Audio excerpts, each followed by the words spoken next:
All right, so we're going to get started. The first thing I'm going to do is we're going to have a photo of the day today. So I'm going to show that to you guys and give you some tips on where to find it. We are doing 2 photos because I don't know about you, but I have been watching nothing but election coverage for a freaking week now. And every day I'm interviewing someone about what does this election mean? What's going to happen moving forward?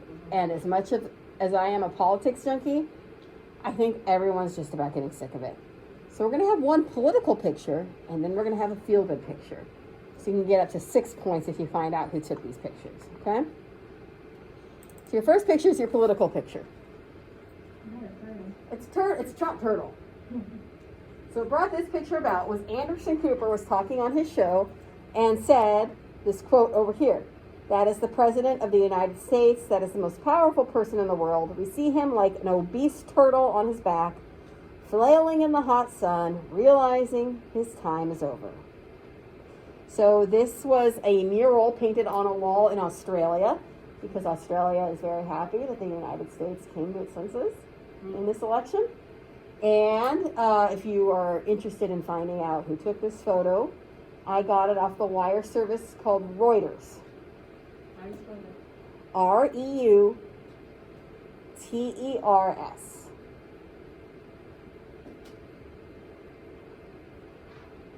Okay.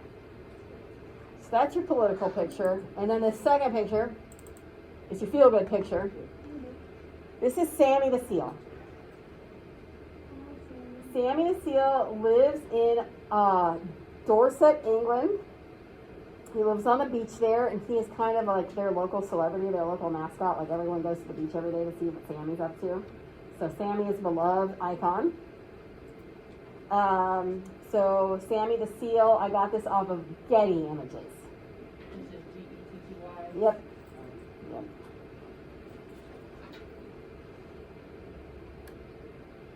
There are many pictures of Sammy the Seal out there, but I want the one where his little tongue is sticking out. Okay.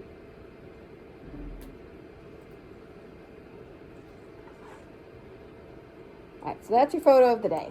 So now we're going to get started with our lecture. This is going to be a relatively short lecture, and so if we get through all of it before class is over, you can have a little bit of time to finish up your slideshows, because your slideshows are due at the end of the day today. And after class, if you want to stay, you can stay and keep working too. And work on the extra credit as well, yeah. What is the extra credit? The fall pictures? Yes, through the 20th, yeah. Yeah, basically before you leave, you got to get it done, which makes sense because once you leave, you can't edit anymore. All right, so we're going to talk about some terms. One of the terms we're going to talk about is ambient light. So what is ambient light? Ambient light is the available light completely surrounding a subject. So it's the light you have without bringing in any extra light. It's your natural light. So if you're outside, if it's a cloudy day, you have less ambient light. And if it's a sunny day, you have more ambient light. Tends to be that most pictures taken outside have better lighting than a picture taken indoors because, like, especially in here, we have fluorescent lights when the lights are on. But it's basically the available light you have.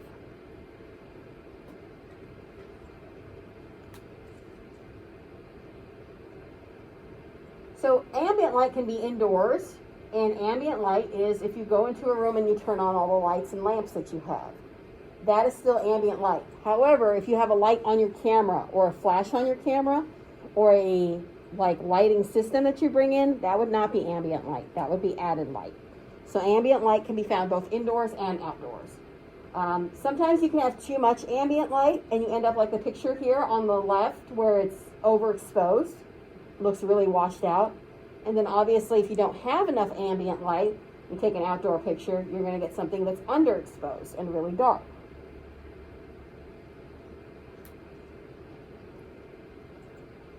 Three-point lighting. You should know about three-point lighting because this is your basic lighting setup. If you're ever going to light a studio for either photography or videography, you have a three-point lighting system. And basically there's 3 lights. Here's your key light, your fill-in light, and your backlight. Okay? So it's very rare for a light to be placed directly in front of someone and shine in their face, because that would be very uncomfortable for that person. They would not be able to see. So what happens is a light is usually placed at a diagonal 45-degree angle away from the person. As you can see here, the key light, which is the main light, is over here at a 45-degree angle away from the person. Then you have a backlight behind them. And remember, we've talked a little bit about backlight, how you have to be careful that the backlight is not too bright, because otherwise it ends up washing them out. And then you have a fill-in light, which is just a third light that you position wherever you need it based on the shadows that you're getting. So the key light is your first and most important light that a photographer uses in a setup. The purpose of the key light is to highlight the form and dimension of the subject. So the purpose of the key light is to show us the person. And in some situations, you may only have a key light. Like if you ever go into picture day at school, they have that big light. It's usually only one light. They usually don't set up 30 lights for you because, I mean, it's school pictures. You know, they're not going to have a very sophisticated lighting system. And sometimes they will have that big sheet that reflects it. But yeah, key light's your main light. And again, your key light is usually going to be positioned in front of the person at a 45-degree angle. And then you have your fill-in light. Fill-in light is any additional light you have. It can either be from a lamp, it can be a flash on your camera, it can be a reflector. And this is used to soften or fill in the shadows of dark picture areas. So if you put one light on a person, typically if they're in a dark room, even with that one light, you're still going to have some shadowy areas and some areas that aren't as defined, where you can't see the person's features as clearly. So a fill-in light is just positioned wherever it's needed to get rid of those shadows. So over here, they put the fill-in light over here, but sometimes you might need it directly on the side. You just kind of got to look and see where the shadows are and move it around until you get rid of those shadows. And then you have the backlight, and this is shining a light on the subject from behind. It can give the subject a rim of light, serving to separate the subject from the background and highlighting contours. So as you can see here, she's got a light behind her, and it kind of just gives her a glow around the edge of her head. It's a very nice effect, but also what it does is it separates her hair from the dark background. If you have a person with dark hair and they're in front of a dark background, the hair might kind of blend into the background. So if you backlight them, you can kind of get this light that shines around the person that shows you a clear difference between the hair and the background.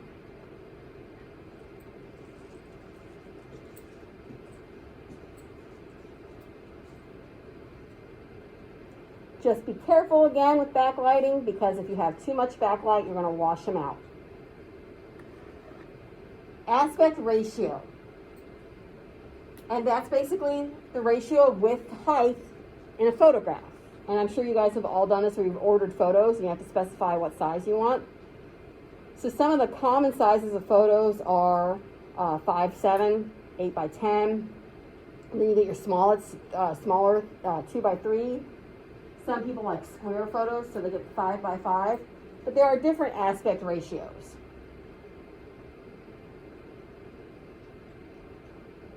Now, a little bit of math, not advanced math, but a little bit of math. Aspect ratios are like fractions. You can reduce them down to the lowest common denominator. Okay? So if you have a picture that's 10:10, the aspect ratio, if I ask you what the aspect ratio of a 10:10 is, the aspect ratio is not 10:10. The aspect ratio is 1:1, because you reduce it down to the lowest common denominator. Okay? So let's see if you guys are able to reduce down to the lowest common denominator. So, what would the aspect ratio of an 8:10 photograph be?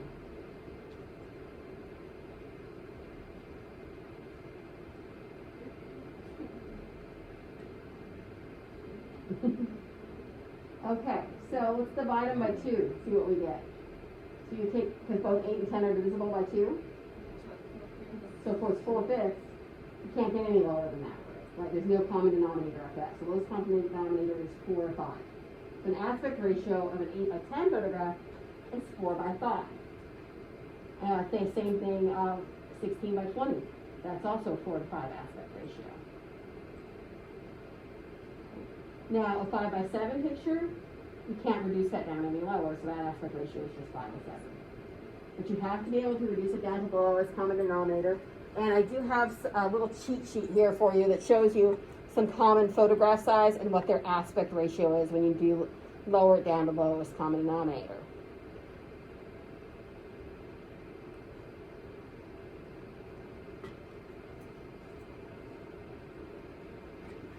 So there's something called the golden ratio. It's a powerful composition tool found in photography. It's found in architecture, and strangely enough, it's found in nature. It naturally occurs. It's called the perfect number, and basically, this ratio is the most pleasing to the eye. So it happened in nature, and as what tends to happen with humans is when we find something in nature that's pleasing to the eye, we try to replicate it in architecture and in art. So the aspect ratio that's perfect for the perfect eye is 1 to 1.618. So it's just a little bit wider than it is tall. So in a perfect, for golden ratio, you have a picture that is, let's say 1 inch tall, but it's 1.618 inches wide. So it's not a perfect square, it is a rectangle, okay? Because it's just a little bit wider than it is tall. So the golden ratio is 1 to 1.618. And what this does is when you have a photograph or an image this size, it creates a pleasing, balanced composition to the viewer. People just naturally react positively to images that have this ratio, and they didn't really understand why at first. But we're going to see that it's replicated in art and architecture. There's a few different things where you find the golden ratio. So there's something called the Fibonacci spiral. So back in the 1400s in Italy, we had the Italian Renaissance. It was a time when art was flourishing. You had Leonardo da Vinci, Michelangelo, Raphael, Botticelli. You had all these artists making beautiful art. It was also a time of rational thinking. It was a time of scientific breakthroughs. It was really a time when the arts as a whole flourished.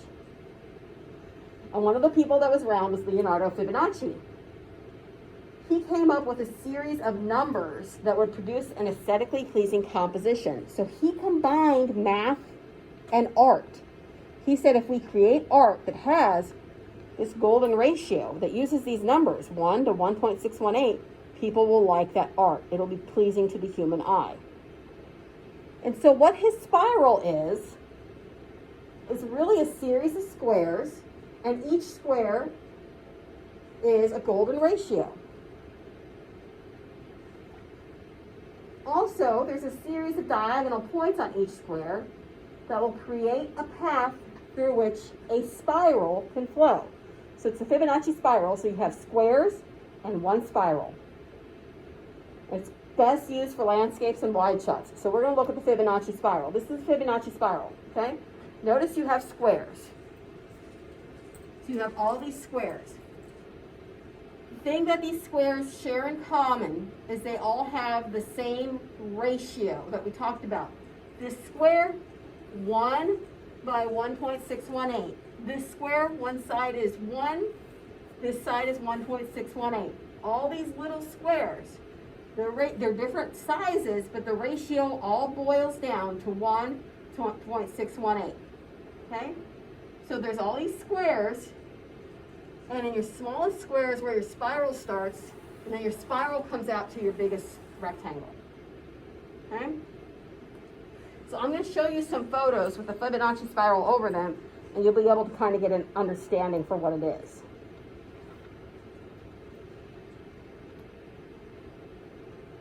Okay, so this is The Birth of Venus by Botticelli. Botticelli's one of my favorite Renaissance artists. But if you start here in a busy section of the photograph, and you start with your squares or your rectangles, you'll notice you got your rectangles, and it's very busy here, very full on the side of the portrait, and then it spirals out to a more open area where you have the focal point of your picture, which is of course the Venus. So what a Fibonacci spiral is you usually start one side of the photograph, it can be either here or over here, where you have a lot of detail, you have a lot of content there. And then you have an area of photograph that's more wide open. That's where your spiral spirals out. It is very hard to do. It is hard to capture. We can see some evidence in photographs of when it happens. A nautilus shell is one example of a Fibonacci spiral that we find in nature. As you can see, you have a lot of detail here, a lot of compressed detail, and then it spirals out to a more open area. This is an example of a photograph that uses the Fibonacci spiral. As you can see, it's really concentrated right here. There's a lot of different layers of the petal, but then when you spiral out to a more open area.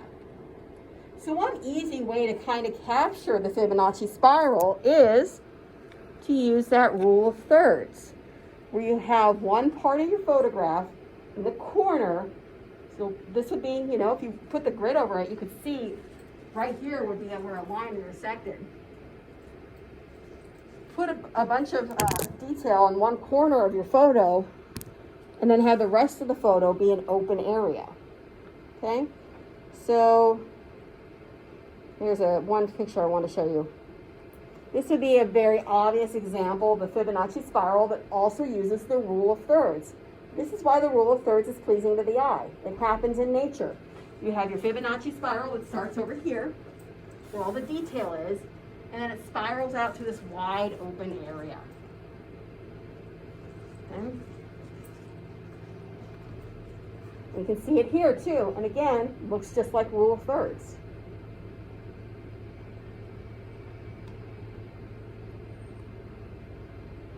And as I said, we're seeing it in architecture too. This is a stairway, and you can see it looks just like a seashell. Okay, and it has your Fibonacci spiral right out here. We have also seen it in architecture, and of course, this is this is Greek architecture. The Greeks and Romans use this quite a bit.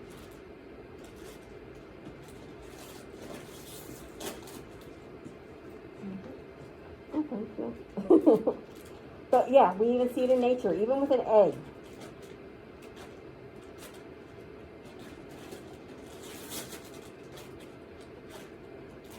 Notice this is a little concession stand, but what does that concession stand look like? What larger piece of architecture does that remind you of?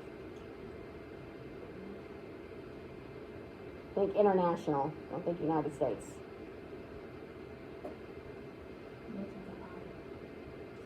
You guys have seen the Sydney Opera House? Oh. Isn't that in Australia? Yeah, it's in Australia. If you have not seen it, you have to see it.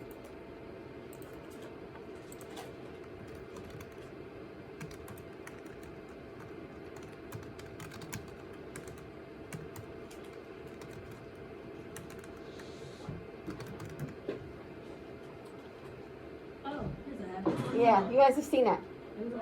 Oh. Yeah, it was on you. Yeah, Fibonacci spirals as far as the eye can see. I didn't know Nemo was based in Australia. Yep, Great Barrier Reef. Wow. Yeah.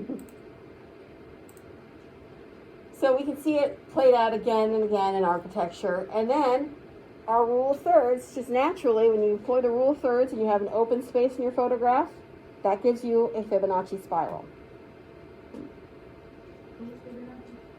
Leonardo Fibonacci. Yeah.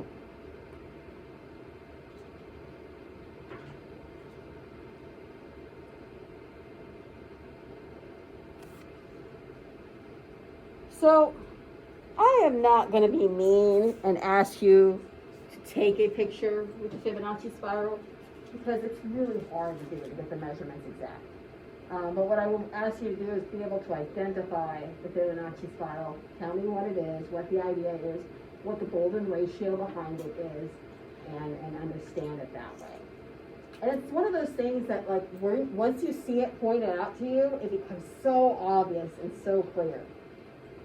But I might give you a photo and be like, where would the spiral be in this picture? Where would the spiral be? Not the squares or the rectangles, but the spiral.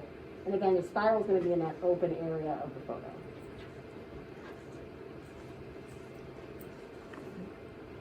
Just remember the composition, the golden ratio, is 1 to 1.618. So you always have one side that's just a little bit longer.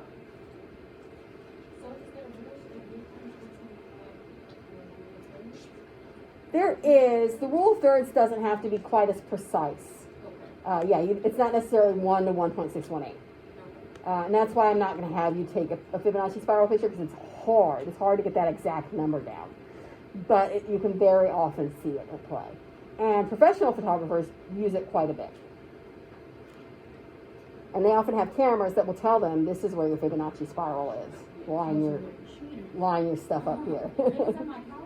Yeah, it's tough to eyeball it. Yeah.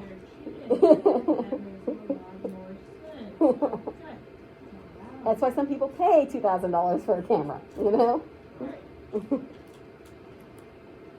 So the golden rectangle is that aspect ratio based on the golden ratio. It's a rectangle where the sides of the lengths of the golden ratio. So one side is 1, one side is 1.618. So side A is 1, side AB is 1.618. So it's not a square, it's always a rectangle, okay? The golden rectangle we see in architecture as well, just like the Fibonacci spiral. This could be the golden rectangle or the spiral. They're pretty much the same thing. Some people call it the Fibonacci spiral. Some people call it a golden rectangle. One of the most famous examples of the golden rectangle is the Mona Lisa. And Da Vinci did this very intentionally. This was not an accident. And he just thought, not like, oh, look, I did a golden rectangle. He did this 100% on purpose. That is why his art has endured for centuries, because it is so aesthetically pleasing. It's so perfect. And so you have the Mona Lisa, and you have all the detail of her face here. And then you can think of it, you can have a spiral out here in the openness of her dress. By the way, when my daughter was in 3rd grade, they were having an art lecture, and they were talking about Renaissance art. And they brought up the Mona Lisa, and my little daughter, 8 years old, raised her hand and goes, the Mona Lisa employs the golden rectangle. And they were like, how do you know that? And she was like, my mommy teaches college. And they were like, oh. But I was like, you could have really fooled them. You could have been like a little savant.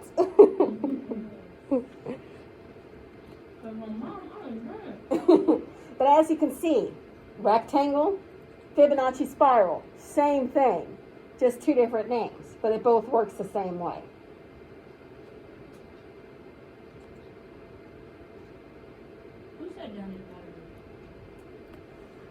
Who sat down with this drawing spiral in circles?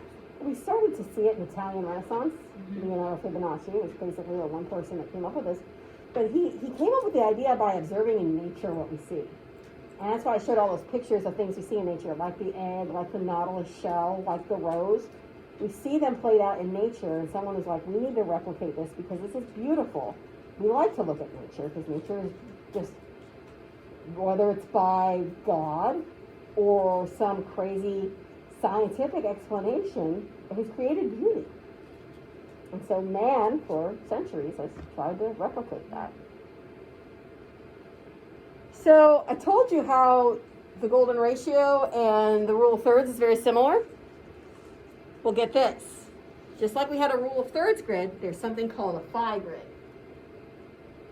And this is where it gets a little bit different. Instead of dividing the frame into equal squares like you do with the rule of thirds grid, remember each square when we put the grid up was equal? The phi grid is a little bit different. The squares become rectangles that employ the golden ratio.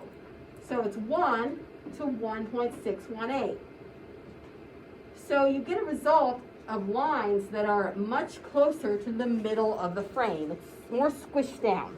I'll show you the 2 different grids and you can compare them side by side. So the blue lines is your traditional rule of thirds grid. All the squares are the same side. Length times width is the same. The phi grid is the black lines, and as you can see, when you make them rectangles that are 1 to 1.618, it becomes a little bit more squished in the middle.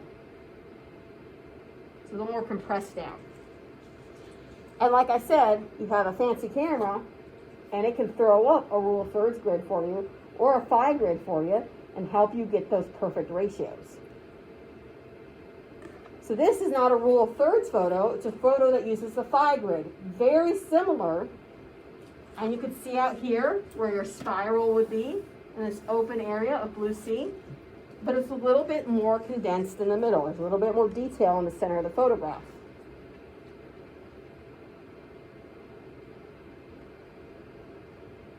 So where would the spiral be in this photograph?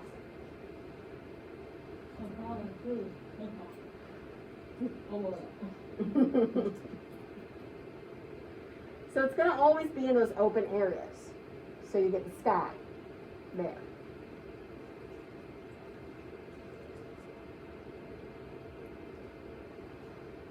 All right, so enough talk about Fibonacci spirals and phi grids. Just remember the numbers. 1, 1.618. Okay, and remember that we see it in art. Be able to name a few pieces of art and architecture that we see it in. Some instances in nature when we see it. Okay. Bracketing. Bracketing is the practice of taking pictures through a range of exposures, both lighter and darker, when you don't know what the correct exposure should be. This is typically done in difficult lighting conditions. So as you can see, we have 5 pictures here that are all the same, but they were taken at different exposure levels. So which picture is lighted the best way? Of these 5? I would say the one in the middle or 2. 2 is pretty good. The one in the middle is almost just a little too bright. I'd say that's really a judgment call. I'd say either 2 or 3 would work. But 1 is obviously too dark, and the last one's obviously overexposed. Yeah. And so you have exposure settings on your camera where you can just flip through and pick the correct exposure setting depending on what your lighting conditions is. So as you can see, if you have a camera, sometimes it'll show you what it'll look like with a decreased exposure where it's darker, and an increased exposure where it's lighter, and then the perfect exposure tends to be right in the middle.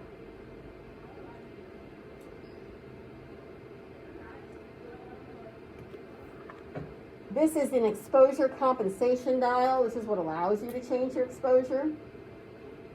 So those negative numbers are going to be darker, and those positive numbers are going to be brighter.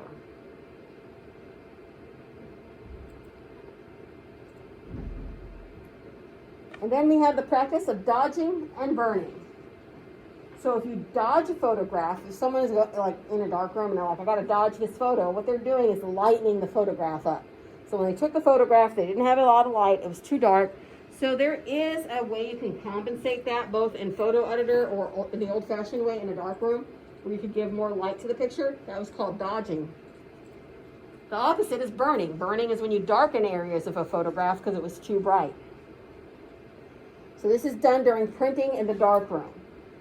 Now we are starting to see with photo editors, though, like digital photo editors that you use online, a lot of times they will have dodging and burning tools that you can use to digitally manipulate an image. But there was a real art to developing pictures in the dark room. You had to do it just the right way. You had to have, completely dark space. You had to use the right chemicals. You had to leave the film under the light the appropriate amount of time, and it was difficult to do. And back when I took photojournalism, in the old days, we had film and we had to develop it in a dark room that we have on campus. And it was a pain in the ass. And you would waste so much paper and chemicals when you were first, getting experience in a dark room because you would not do something right. You would forget one step or leave it on the light too long, and then you'd have to start all over again. And so, it was a pain, but there are a lot of people that still swear by darkroom development and hate digital photography and hate digital developing and hate digital editing software and still want to go in the darkroom and develop pictures the old-fashioned way. That's when they put in the water. Mm-hmm. You've seen it on TV, I'm sure. Yeah. And there is an art to it that I do appreciate the art. I'm not great at it. I can do it, but I'm not an artist. But there are people who are artists and can do really cool things in the darkroom. And it's an art that's, something that's kind of like a dying breed, like records. Like records don't sell nearly as much as they used to, but there are still collectors who love records and love how they sound and still want to buy like even modern music on records. Okay? And that is the whole lecture. I told you it was going to be a short one. Why do you want us to